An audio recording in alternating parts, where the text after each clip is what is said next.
This is the introduction to Gareth Stedman Jones' An End to Poverty, a historical debate. I'm not going to be reading this entire book, only the first two chapters and the introduction. So this is for a class on the Industrial Revolution. Okay, let's get to the introduction. This book employs history to illuminate questions of policy and politics which will still have resonance now. It aims to make visible some of the threads by which the past is connected with the present. It does so by bringing to light the first debates which occurred in the late 18th century about the possibility of a world without poverty. These arguments were no longer about utopia in an age-old sense. They were inspired by a new question, whether scientific and economic progress could abolish poverty as traditionally understood. Some of the difficulties encountered were eerily familiar. Many of the problems which politicians and journalists imagined to have arisen in the world only recently, globalization, financial regulation, downsizing, and commercial volatility, were already in the 18th century objects of recurrent concern. It is of course true that the world in which the discussion of these issues first arose was very different from our own. It was dominated by the revolutions of 1776 in America and 1789 in France, as well as by the first movements to overcome slavery and empire. The arguments discussed in this book took place in a period which witnessed the overturning of ancient forms of sovereignty across Europe, direct assaults upon monarchy, aristocracy, and church, crises of religious belief, the emergence of the, quote, common people, end quote, as an independent political force, and a war fought across all the oceans of the world. But to a greater degree than we are prone to imagine, those upheavals and their legacy are still relevant to us. Our conceptions of the economy, both national and international, and its relationship to political processes are still in some ways shaped by the conflicts discussed in this book. So are the relationships between religion, citizenship, and economic life. Those who doubt the relevance of history because they believe that the world was made anew by the defeat of communism, the end of the Cold War, and the demise of socialism at the beginning of the 1990s did not escape its hold. They simply became the guileless consumers of its most simple-minded reconstructions. Those who devised the new reform programs of post-socialist parties, desperate to remove any residue of an old-fashioned and discredited collectivism, hastened to embrace a deregulated economy, hopefully moralized by periodic homilies about communitarian sentiment. By doing this, they imagined themselves to be buying into an unimpeachable and up-to-date liberal tradition handed down in a distinguished lineage of economists and philosophers inspired by the laissez-faire libertarianism of Adam Smith's The Wealth of Nations. This book reveals that such assumptions are at best dubious and for the most part false. The free market individualism of American conservatives and the immoral authoritarianism which often accompanies it are not the products of Smith, although they certainly draw selectively upon certain of Smith's formulations, but of the recasting of political economy in the light of the frightened reaction to the Republican radicalism of the French Revolution. Smith's analysis of, quote, moral sentiments, end quote, and commercial society were not the exclusive possession of any one political tendency. The battle to appropriate his mantle was closely intertwined with the battle over the French Revolution itself. Modern commentators are agreed that Smith was not in any distinctive or meaningful sense a Christian, while those who wrote about him at the time strongly suspected it were still, at least for contemporaries, the evidence provided by his revisions to the 1790 edition of the Theory of Moral Sentiments, which he originally had written in 1759, suggests that at the end of his life he was even less of a Christian than before. This was not merely a minor or incidental quirk in Smith's picture of the world. It informed his fundamental conception of human motivation as well as his theory of history. In the Theory of Moral Sentiments, Smith wrote of the ambition which drove on the, quote, poor man's son, end quote, to strive to become rich, and if successful, to advertise his newfound status by procuring, quote, mere trinkets of frivolous utility, end quote. After a disquisition on the impossibility of translating wealth into happiness, Smith concluded, quote, power and riches appear then to be what they are, enormous and operous machines contrived to produce a few trifling conveniences to the body, consisting of springs the most nice and delicate, which must be kept in order with the most anxious attention, and which, in spite of all our care, are ready every moment to burst into pieces and crush in their ruins their unfortunate possessor." End quote. Nevertheless, Adam Smith continued, quote, "It is well that nature imposes on us in this manner. It is this deception which rouses and keeps in continual motion the industry of mankind." End quote. Smith. The idea that some kind of trick or self-deception was the basic motivating factor behind human activity. Get out of here. Fucking moth flying at me. But that it was nevertheless to be cherished, because it explained why mankind was induced to, quote, "found cities and commonwealths, and to invent and improve all the sciences and arts which ennoble and embellish human life," end quote, was difficult to integrate either into Christianity or into what in the years after 1789 was presented as a post-Christian Republican alternative. Smith's picture derived from classical sources, part Stoic and part Epicurean. It sat ill with Christian evangelicalism, nor did it accord well with counter or post-revolutionary apologias for aristocracies, merchants, established churches, low wages, or the outlawing of combinations of laborers. But then, nor could it be said to endorse republicanism, egalitarianism, democratic representation, or the toppling of aristocracies. Supporters and opponents of the revolution, therefore, annexed different parts of Smith's picture of commercial society to support rival visions of social and political life. This story of the bifurcation of Smith's legacy is relevant to the present. On the one side, anti-republicans married a version of Smith to a bleak, possessive individualism underpinned by Christian evangelical theology. This authoritarian but anti-paternalist philosophy was elaborated into what became known in Britain as, quote, liberal Toryism, end quote, and it remained dominant in the, quote, treasury view, end quote, of economic and welfare policy from the aftermath of the Battle of Waterloo down to the criticisms of Keynes and the end of the gold standard in 1931. In modified form, parts of it have survived and continue today in the neoconservative ethos of American republicanism. One extreme bred another. It was this conservative and anti-utopian transformation of political economy which in turn produced, by the way of reaction, the genesis of revolutionary socialism. Especially influential was Malthus's essay on the principle of population of 1798. The population theory provided the main bulwark against further attempts to enlarge the framework of collective welfare provision for around a century. Furthermore, its replacement, both in economic theory and in social policy, of a language of civil society and political participation by a language of, quote, natural forces, end quote, legitimated and institutionalized a fear and suspicion of the, quote, laboring poor, end quote, with which the reaction against the revolution had already done so much to intensify. For conservatives, the revolution was almost from the beginning a demonstration of the fallacy of ignoring the primacy of the passions over reason in human affairs.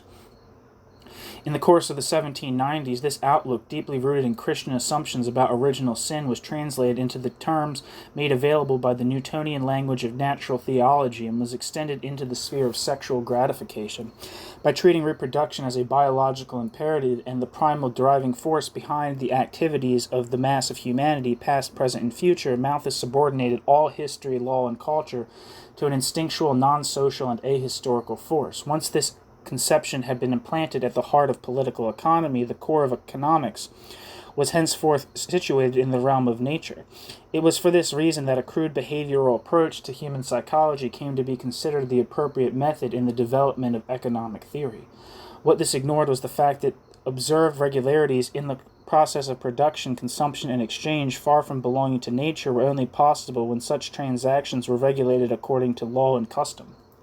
It is for this reason that Hegel, who was a careful reader of Smith, treated the emergence of, quote, civil society, end quote, and the formalization of its anatomy and political economy as distinctive products of the modern world. For, quote, civil society, end quote, presupposed a set of legal and cultural norms within which a, quote, system of needs, end quote, could develop. It presupposed the overthrow of the violence and arbitrariness of slavery and feudalism. In Germany, Hegel's optimistic and unmoderately progressive picture of civil society was also pushed onto the defensive by a combination of fundamentalist pietism, aristocratic reaction, possessive individualism, and a romantic reassertion of the divine right of monarchy. Marx's redescription of Hegel's conception of civil society, which he called the, quote, capitalist mode of production, end quote, also therefore drew more upon Malthus than upon Smith and Hegel in its depiction of the economy. The economy was depicted as an arena in which man had become dominated by his own creations and had reverted to a language of, quote, natural forces, end quote, to describe his relations with his fellow human beings. As Marx wrote to Engels about the origin of species in 1862, it is remarkable, quote, it is remarkable how Darwin rediscovers among the beasts and plants the society of England with its division of labor, competition, opening up of new markets, quote, inventions, end quote, and Malthusian, quote, struggle for existence, end quote. It is Hobbes' bellum omnium contra omnes, the struggle of all against all, and is reminiscent of Hegel's phenomenology in which civil society figures as a, quote, intellectual animal kingdom, end quote, whereas in Darwin the animal kingdom figures as civil society, end quote.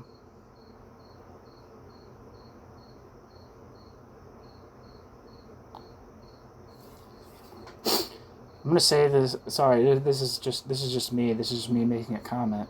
This guy's description of Marx being more of a Malthusian than a Smithian is not accurate, and the idea that that for Marx the laws of motion of capitalist society were natural forces. That's extremely dubious.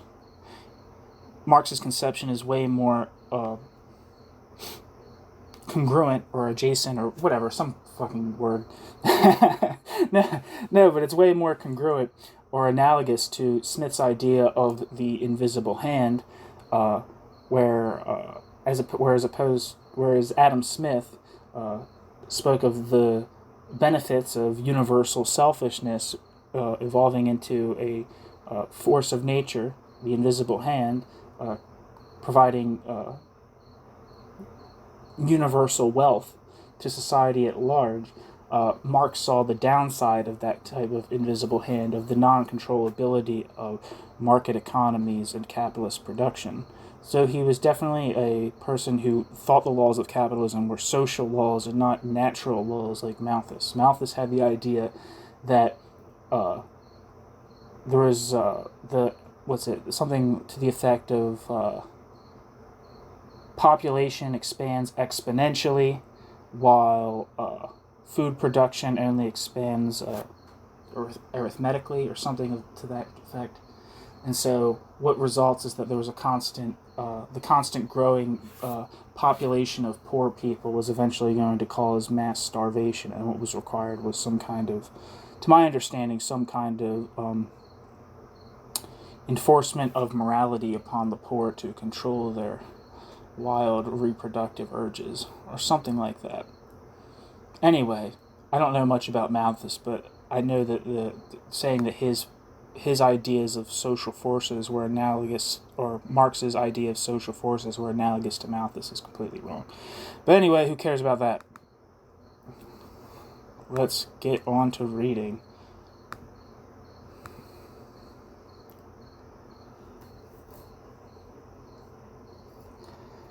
I don't know if I finished reading the last paragraph here. Thus, both in the dominant language of political economy and perversely in what was to become the most influential critique of political economy, a strange consensus conspired to push the legal, institutional, and cultural dimensions of analysis of commercial society to the margins.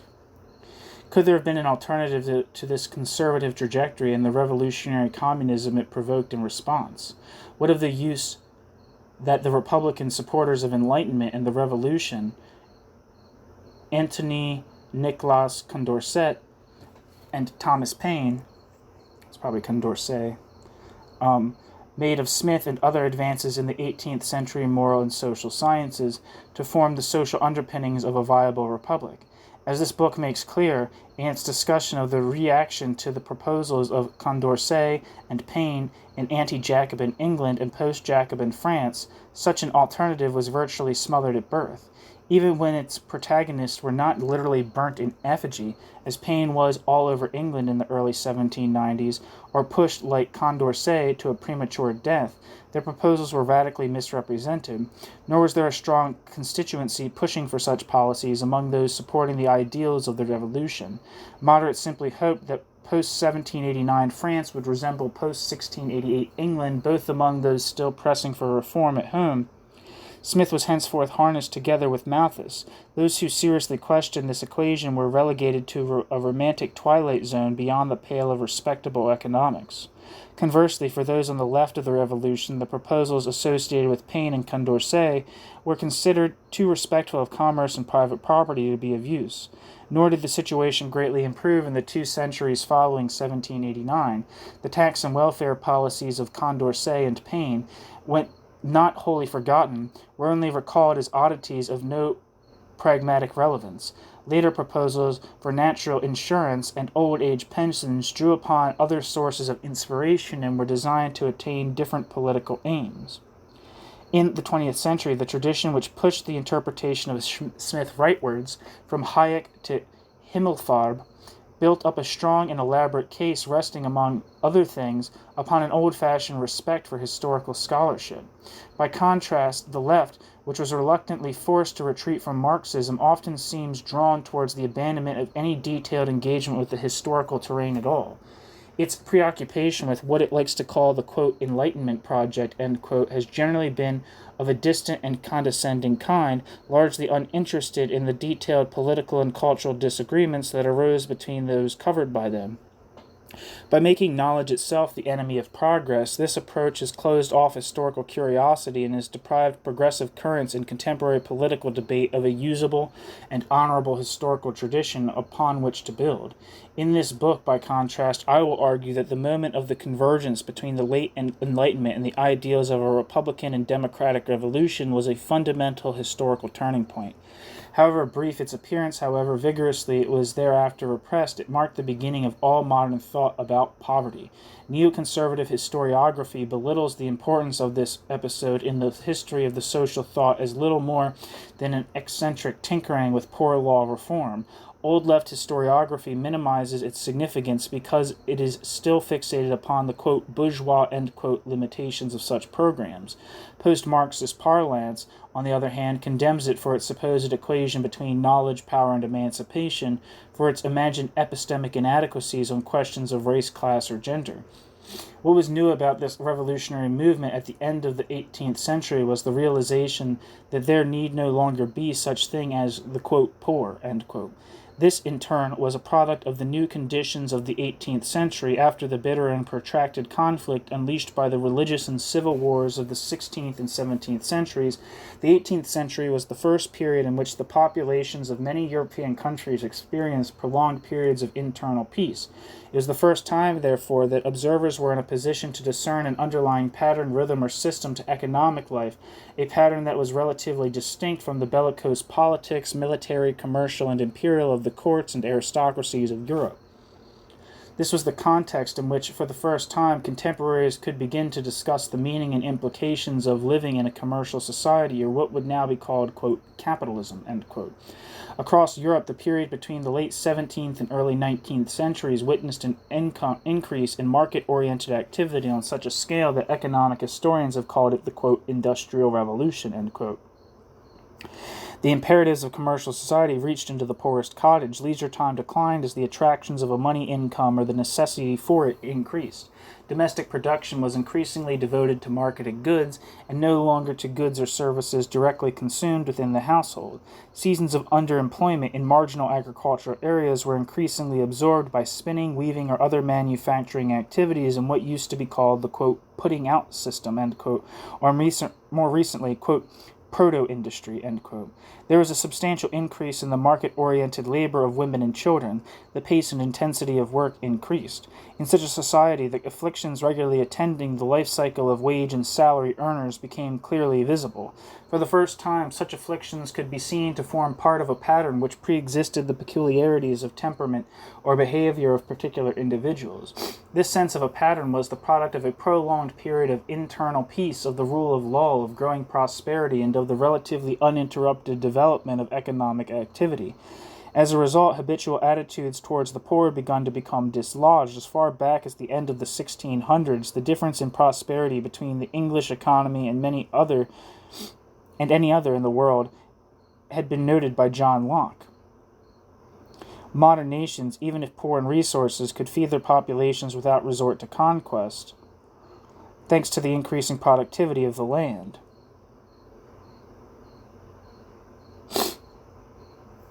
According to Locke, quote, there cannot be a clearer demonstration that the American tribes who possess unlimited land but no private property have not 1/100th part of the conveniences we enjoy, end quote. The king of one of their large territories, quotes, feeds, lodges, and is clad worse than a day laborer in England, end quote. The same points were reiterated by Smith at the beginning of The Wealth of Nations.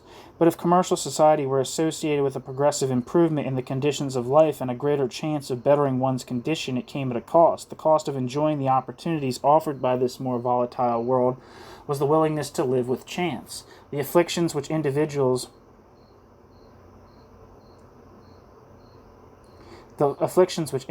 had to face were not confined to the ups and downs of the life cycle. There would also be those, quote, constantly thrown off from the revolutions of that wheel which no man can stop nor regulate, a number connected with commerce and adventure, end quote. The ever-changing development of the division of labor and the expansion of the market meant that no person's employment could be considered wholly secure. In the 19th and 20th centuries, as the development of this market became ever more extensive, shifts in the international division of labor meant that households of families could lose their principal source of livelihood overnight.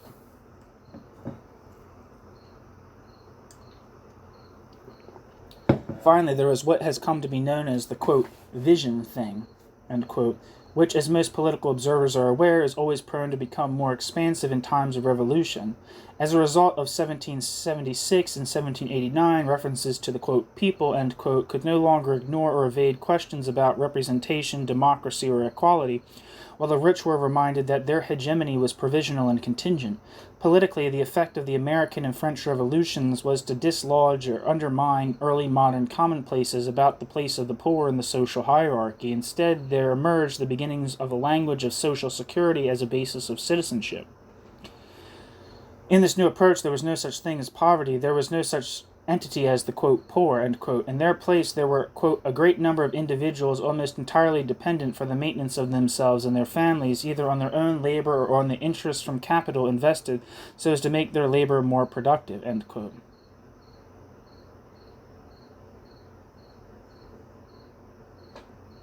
Such individuals encountered difficulties in the course of their lives, some predictable, some unforeseen. Some individuals were afflicted by disability from the beginning, some were disabled by accident, violence, or war. Breadwinners died prematurely or became chronically sick.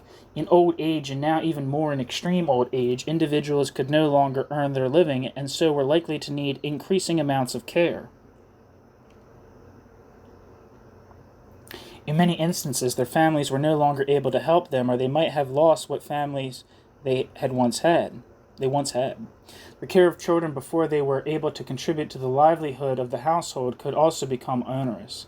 It could be measured particularly in the temporary loss of the earnings of one of the parents, or alternatively in the cost of child care and schooling. Then again, economic misfortune might strike, not because a breadwinner died, but because marriages broke down or a partner suffered desertion. Throughout the recorded history, the phenomenon of the single-parent family has reappeared at the forefront of every investigation of poverty, too often to the surprise of investigators expecting to find something darker or more sinister at its unromantic core. These new ways of thinking about the traditional notion of poverty raised new questions. Should the welfare of the poor be left to the face-to-face ministrations of the charitable, or should it be assigned to the statutory but often punitive relief afforded by the poor laws? Should individuals be entrusted to exercise their own independent foresight and be prepared to pit their own modest resources unaided against the uncertainties of life? Or should the development of international markets be slowed down or limited through government control or protection? Should the abandonment of leadership implied in the term laissez-faire be condemned and replaced by a new sense of interdependence between rich and poor, reminiscent of what had once supposedly pertained in the feudal world? Should people attempt to create a new sense of spiritual community? Should chance be eliminated altogether through the establishment of, quote, villages of cooperation, end quote, or the formation of one large, quote, association of the producers, end quote? Or should governments attempt to live with chance, both national and international, but establish effective control over its effects through the universal and comprehensive adoption by their citizenry of a scheme of universal and comprehensive social insurance? As this book argues, such are the questions about poverty and its abolition, which the era of the American and French revolutions first raised, questions, or questions very like them, which are still with us today.